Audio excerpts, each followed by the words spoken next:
కనుక ఇప్పుడు అప్పుడు రుచికరంగా ఉంటుంది నోటికి, మీరు రుచికరంగా మాట్లాడుకోవచ్చు. దయచేసి ఇప్పుడు కొద్దిసేపు మాకు మాట్లాడడానికి అవకాశం ఇచ్చినారు కనుక దయచేసి కొద్దిసేపు మౌనంగా దేవుని మాటలు వింటూ రావాల్సిందిగా మనవి చేస్తున్నాం. దయచేసి బ్రదర్స్ సిస్టర్స్ ఎవరు కూడా మాట్లాడవద్దు. కనుక ఈ దినమున మరి సుబ్బలక్ష్మమ్మ, వెంకట సుబ్బయ్య మనవరాలు, మరి రమేష్ బాబు, నాన్సీ ఒక కుమార్తె జస్విక రోజ్, దేవుడు వారికి ఇచ్చినటువంటి ఈమెను గిఫ్ట్గా దేవుడిచ్చినాడు. ఆమెను బట్టి వారు ఆనందిస్తూ సంతోషిస్తూ మరి స్తుతి కూడికను ఏర్పాటు చేసినారు. కనుక వారి సంతోషంలో మనవును పాలు పొందుతూ కనుక కొద్దిసేపు దేవుని వాక్యాన్ని మనము ధ్యానం చేసుకుందాం. ఇందులో రాయబడినటువంటి ఒక వాక్యం ఉంది. లూకా సువార్త 2వ అధ్యాయము 52వ వచనం. వారు మనకు అందించిన కార్డులో ఉన్నటువంటి వాక్యం లూకా సువార్త. అయ్యా, నీ మాటలు మైక్ లేకపోయినా ఇక్కడ వినబడుతోంది. తండ్రి, నీ మాటలు మైక్ లేకపోయినా ఇక్కడ వినబడుతుంది. దయచేసి కొంచెంసేపు మాట్లాడొద్దు. లూకా సువార్త 2వ అధ్యాయము 52వ వచనం చదువుతని వినండి. 2వ అధ్యాయము 52వ వచనం. యేసు జ్ఞానమందును వయస్సునందును దేవుని దయందును మనుషుల దయందును వర్ధిల్లుచుండెను. మరలా చదువుతున్నాను. యేసు జ్ఞానమందును వయస్సునందును దేవుని దయందును మనుషుల దయందును వర్ధిల్లుచుండెను. ప్రార్థన చేసుకుందాం ప్రభు సహాయం కొరకై.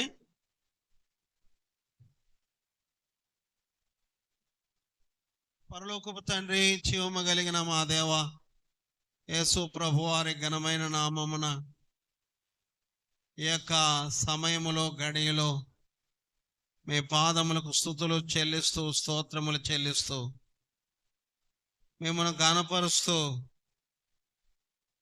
మీ యొక్క స్వరము వినిపింప చేయమని, మీ సన్నిధి అనుభవించుటకు మాకు సహాయం చేయమని, మాలో మీ కార్యం జరిగించమని, కనబడుతూ కనబడక పనిచేయుచున్న అంధకార శక్తుల మీద మీ నామములో విజయము దయచేయమని మా రక్షకుడైన యేసు ప్రభు పేరిట ప్రార్థించి స్తుతించి అడిగి వేడుకొనుచున్నాము తండ్రి, ఆమేన్.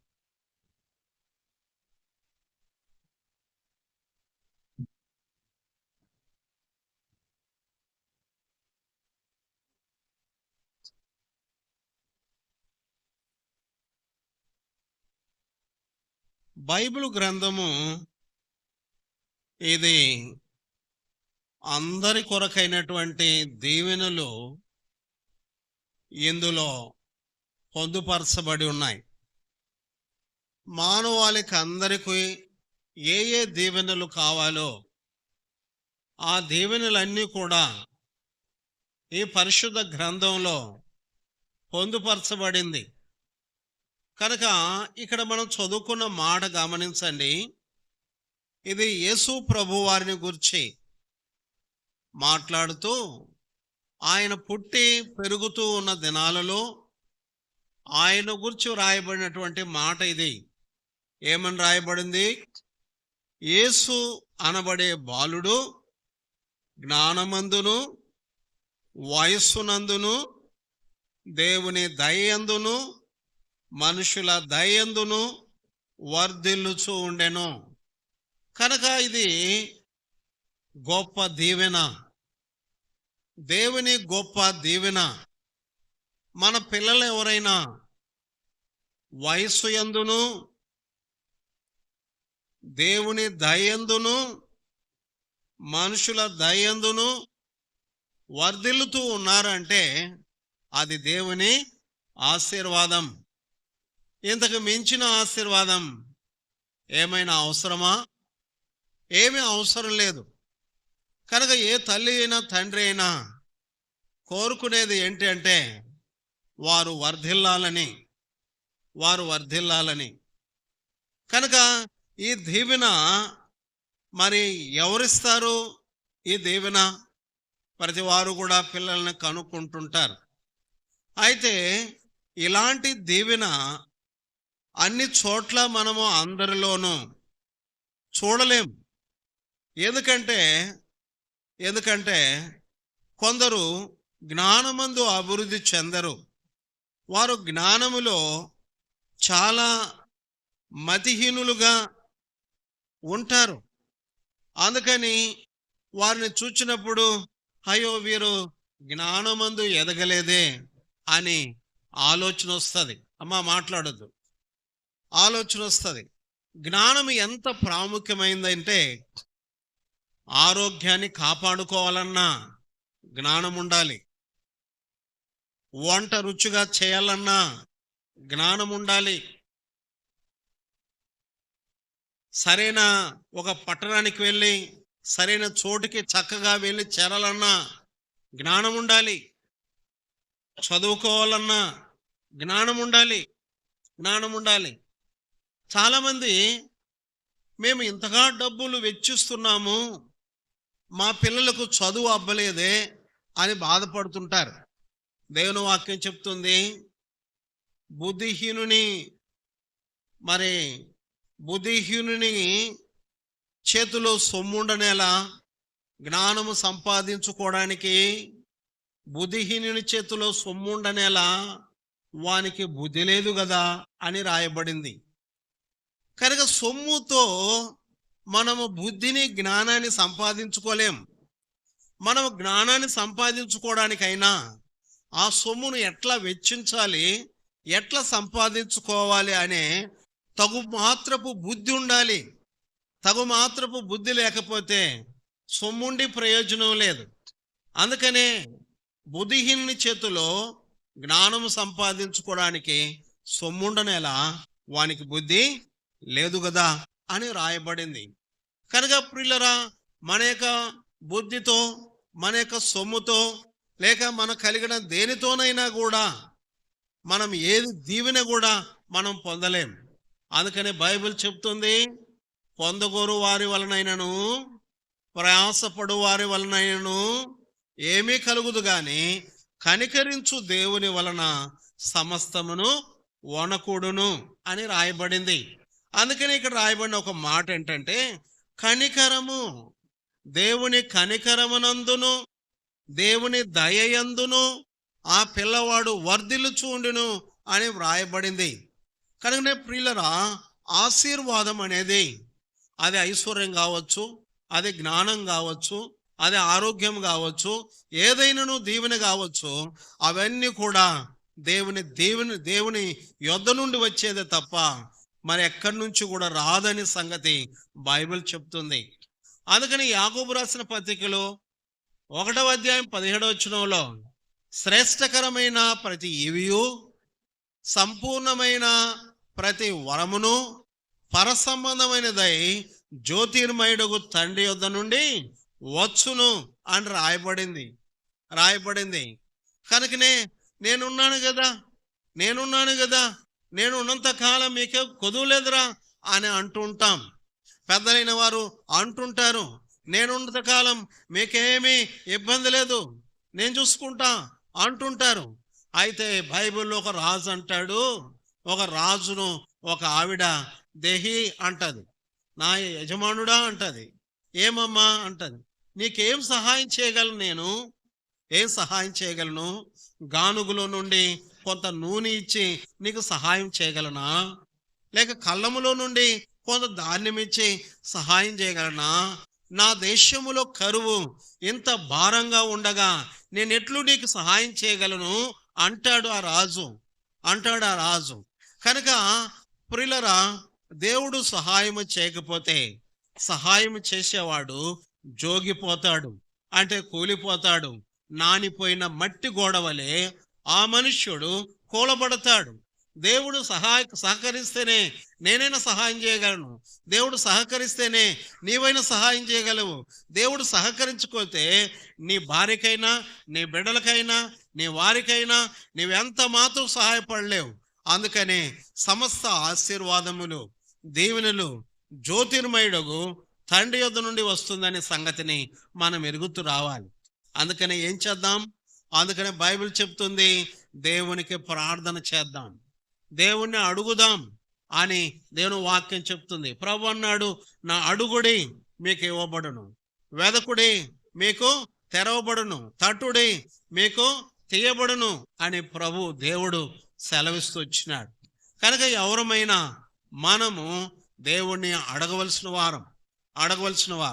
కనుక నేను చూడగలిగితే ఆదికాండము 12వ అధ్యాయం 2వ వచనం చదవండి. ఆదికాండము 12వ అధ్యాయం 2వ వచనం.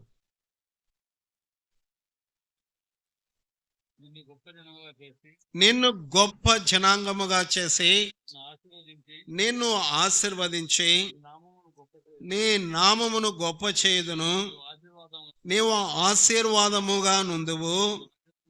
నిన్ను ఆశీర్వదించు వారిని నేను ఆశీర్వదించుదును, నిన్ను దూషించు వారిని నేను శపించెదను. భూమి యొక్క సమస్త వంశములు నీ యందు ఆశీర్వదించబడును. ఎంత గొప్ప దీవెన అబ్రహాముకు దేవుడు అనుగ్రహించినాడో ఒకసారి చూడాలని కోరుతున్నాను. ఆశీర్వాదం అన్నది దేవుని యొద్ద నుండి వచ్చేది తప్ప మరి ఎక్కడి నుంచి రాదు. అద్భుతకరమైన ఒక మాట ఒక మహారాజు అంటూ వచ్చినాడు, జ్ఞాన పండితుడు అంటూ వచ్చినాడు. ప్రసంగి గ్రంథం 2వ అధ్యాయం, ప్రసంగి గ్రంథము 2వ అధ్యాయము 25వ వచనం. చాలా అద్భుతకరమైన మాట ఇది. చదవండి. ప్రసంగి గ్రంథము 2వ అధ్యాయం 25వ వచనం. ఆయన సెలవు లేక భోజనము చేసి సంతోషించుట ఎవరికి సాధ్యం? ప్రియులారా, అర్థమవుతుంది మాట. దేవుని సెలవు లేకుండా భోజనం చేసి సంతోషించుట ఎవరికి సాధ్యం? ఎవరికి సాధ్యం కాదు. ఏదైనా మనం భోజనం చేయగలుగుతున్నాం అంటే దేవుని దీవెన. ఒక మహానుభావుడు ఇలాగన్నాడు, దేవుడా నీవు నాకు ఎంతో మందికి ఆకలి ఉంది కానీ వారికి అన్నం లేదు. ఎంతో మంది ఆకలితో తినాలని ఆశపడుతున్నారు కానీ వారికి అన్నం లేదు. ఎంతో మందికి తినడానికి ఎంతో తిండి ఉంది కానీ తినడానికి కొరకైనటువంటి శక్తి వారికి లేదు. ఎన్నో అనారోగ్యాలతో కూలబడి ఉన్నారు. అయితే నాకు ఆకలి ఇచ్చావు, తినడానికి అన్నం ఇచ్చావు, తిని అరిగించుకోగలుగుతున్నా, నీకెంతో వందనాలు అన్నాడు. కనుక భక్తిహీనుడు ఆహారము ప్రార్థించక ఆహారము మింగునట్లు అని బైబిల్లో రాయబడింది. భక్తిపరుడు ప్రార్థన చేసి అన్నం తినాలి. ఈ అన్నం ఎలాగొచ్చింది? ఆయన దయను బట్టి ఈ యొక్క అన్నం ఎలా తినగలుగుతున్నాం, అరిగించగలుగుతున్నాం. అందుకే రాయబడింది, ఆహారము తిని ఆయన సెలవు లేకుండా సంతోషించగలిగిన వాడు ఎవడైనా ఉన్నాడా? ఎవరు కూడా లేదండి. అందుకని ఇక్కడ మనం చూడగలిగితే ద్వితీయోపదేశ కాండం అనే భాగంలో 8వ అధ్యాయములో 18వ మాట ఒకటి చక్కగా రాయబడింది. ఇంతవరకు నీ భావన వేరొక రీతిగా ఉన్నప్పటికీ, ఇంతవరకు నీ అభిప్రాయాలు ఏవేవో ఎలాకోలంగా ఉన్నప్పటికీ ఈ దినమున ఈ మాట అర్థం చేసుకో. 8వ అధ్యాయము 18వ వచనం చదవండి. కాగా నీ దేవుడైన యెహోవాను జ్ఞాపకము చేసుకునవలెను, ఏలైనగా తాను నీ పితరులతో ప్రమాణం చేసినట్లు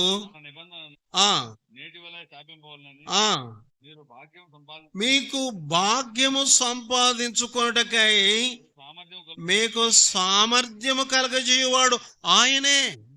ఈనాడు పొలాలు, ఈనాడు వాహనాలు, ఈనాడు భవనాలు, ఈనాడు పిల్లలు, ఏనాడు ఆస్తి ఐశ్వర్యము, ఏనాడు ఆహారము, ఏనాడు మనవరాళ్ళు మనవళ్ళు, ఇలాగున పిల్లలు కలిగి ఉన్నామంటే ఇదంతా ఏంటంటమ్మా? దేవుడు నీకిచ్చినటువంటి సామర్థ్యం. అందుకే రాయబడుతూ వచ్చింది, ఒకనికి భాగ్యం కలుగున్నట్లుగా ఒకరికి సామర్థ్యం పుట్టించువాడు దేవుడు. ఎంతో మంది పెళ్ళిళ్ళు చేసుకున్నారు, పిల్లలు లేరు, పిల్లలు లేరు, పిల్లలు లేరు. కనుక కొందరిని మరి పిల్లలు ఉన్నారు, మరి కొందరికి ఇలాగున ఆస్తి ఉంది, ఐశ్వర్యం ఉంది.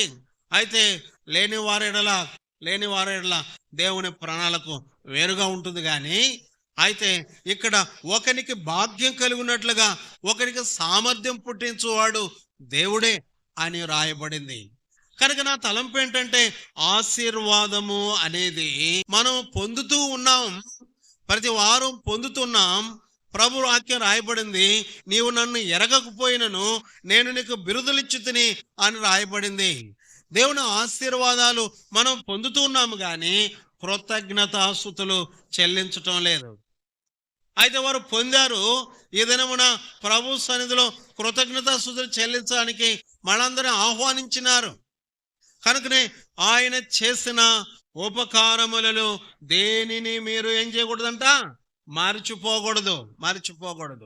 మొట్టమొదటిగా మనం ఆలోచించేది ఆశీర్వాదము.